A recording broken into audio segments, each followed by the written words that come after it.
चलिए आज Tata consultancy services यानी TCS की इस पहेली को सुलझाते हैं। कंपनी का नेट प्रॉफिट हाल ही में साल दर साल 12% बढ़ा है, काफी शानदार। लेकिन उसी तिमाही में स्टॉक प्राइस 26% से भी ज्यादा नीचे चला गया। तो भारत की सबसे बड़ी कंपनियों में से एक के साथ ये हो क्या रहा है, आइए समझते हैं।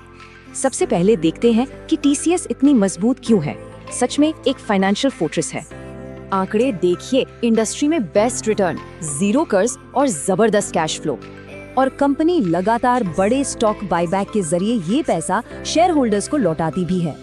ये सब मुमकिन हुआ है दुनिया की सबसे बड़ी टेक कंपनियों के साथ गहरे रिश्तों की वजह से। और तो और डील पाइपलाइन भी स्ट्रॉन्ग है। पिछली तिमाही में $12 बिलियन के नए कॉन्ट्रैक्ट्स मिले हैं। तो सवाल फिर वही है, अगर कंपनी इतनी मजबूत है तो बाजार इतना डरा हुआ क्यों है?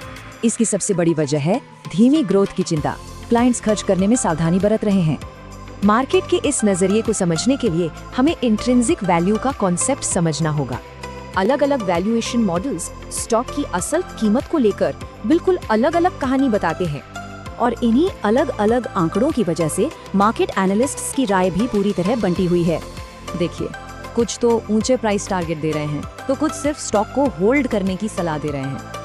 लेकिन इतनी उठापटक के बावजूद ज्यादातर एक्सपर्ट्स इसे स्थिरता और कम जोखिम का बेंचमार्क मानते हैं। तो असली बात ये है, TCS एक स्थिर कंपनी है जो एक बड़े टेक्नोलॉजिकल बदलाव के दौर से गुजर रही है।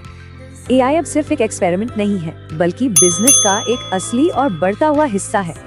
और अपना भविष्य बनाने के लिए TCS इस फील्ड के बड़े बड़े नामों के साथ पार्टनरशिप भी कर रही है। यहीं पर असली सवाल खड़ा होता है, AI ग्रोथ का इंजन है या पुराने बिजनेस के लिए एक बड़ा खतरा? तो TCS की आज की कहानी में दो सच एक साथ चल रहे हैं। मतलब ये एक मजबूत पावर हाउस भी है और एक ऐसे मोड़ पर खड़ा है जहां से इसे एक नई दिशा लेनी है। तो आखिरी सवाल यही है जिसका जवाब हर इन्वेस्टर को अपने लिए खोजना होगा।